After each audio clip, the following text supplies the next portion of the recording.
আসসালামু আলাইকুম, Sabina cooking house and blog থেকে স্বাগতম। আশা করি আল্লাহর রহমতে সকলে ভালো আছে। আজকে আমি যে ব্লগটি নিয়ে হাজির হয়েছি, আমার জীবনের প্রথমবার সোনারগাঁ জাদুঘর দেখার অনুভূতি বা আপনাদের সাথে শেয়ার করব। চলুন সবাই দেখে নিই। এই গেটটা হচ্ছে সোনারগাঁ জাদুঘর প্রবেশ করার প্রথম গেট। প্রথমে তো আমরা গেটের মধ্যে দিয়ে ভিতরে প্রবেশ করলাম। হাতের বাম পাশে এটি হচ্ছে রাজবাড়ি। অবশ্যই রাজবাড়ি যেতে হলে 200 টাকা টিকিট কাটতে হয়, প্রত্যেকের 200 টাকা করে। তা আমরা এটার সাবিনা ভিতরে যাইনি, কারণ দেখার মতো কিছু মনে হচ্ছে না। আর বাচ্চা আস্তে আস্তে করে আমরা মিউজিয়ামের ভিতরে প্রবেশ করার জন্য সবাই সামনের দিকে আগাচ্ছি।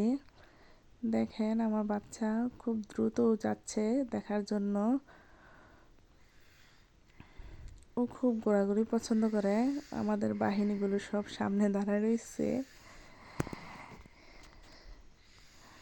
এদিকে ভিতরে প্রবেশ করা হয়ে গেছে। দেখেন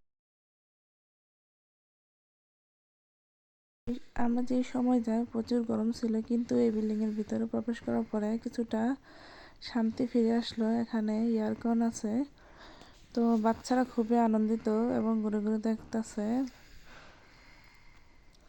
দেখেন আমার মেয়ে হাতে স্পর্শ করার চেষ্টা করতেছে, কিন্তু দুর্ভাগ্যজনক এগুলো সবগুলো গ্লাস, সামনে স্পর্শ করা নিষেধ।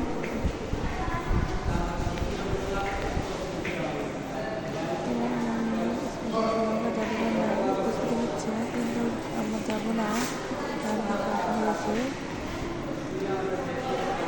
এদিকে আমার বোনের ছেলেটা ঘোরাঘুরি খুব ব্যস্ত।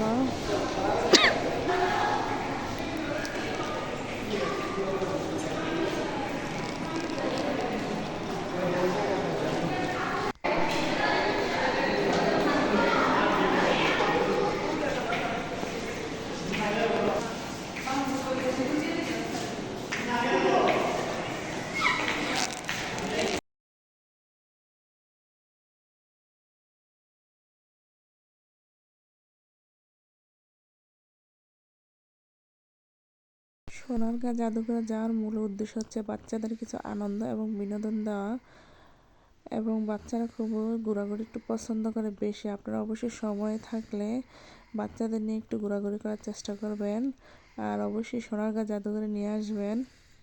এখানে অনেক শিক্ষণীয় জিনিস আছে।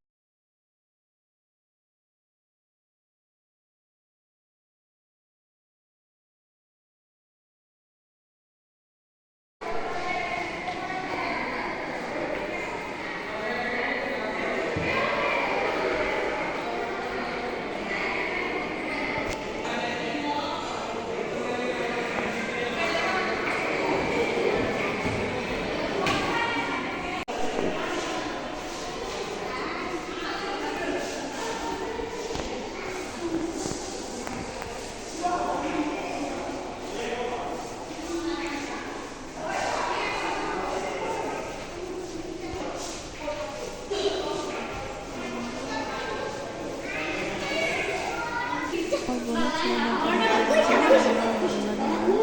অবশ্যই বাচ্চারা একটু পছন্দ করেন গাড়ি, খেলনা বা প্রাণী বাস্তবে দেখার, কিন্তু বাচ্চারা এগুলো অর্থ বোঝে না।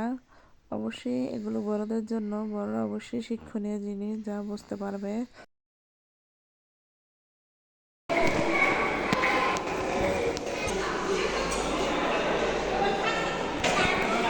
no puedo.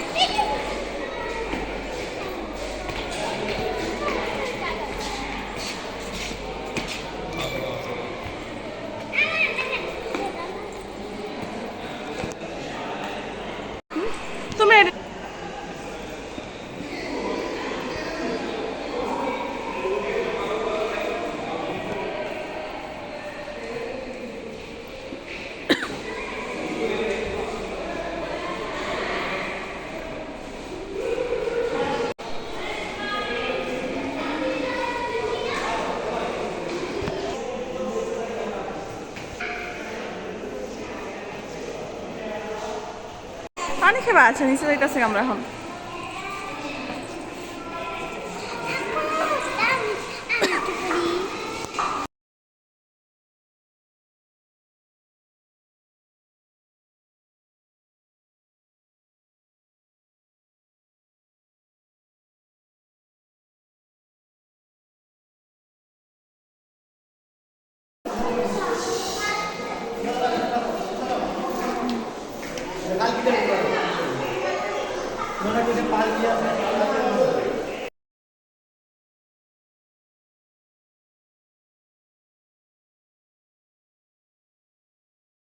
Good bye Sonargaon জাদুঘর। আমরা চলে যাচ্ছি। অবশ্য সকলের জন্য দোয়া রইল, ফ্যামিলির না। আল্লাহ হাফেজ।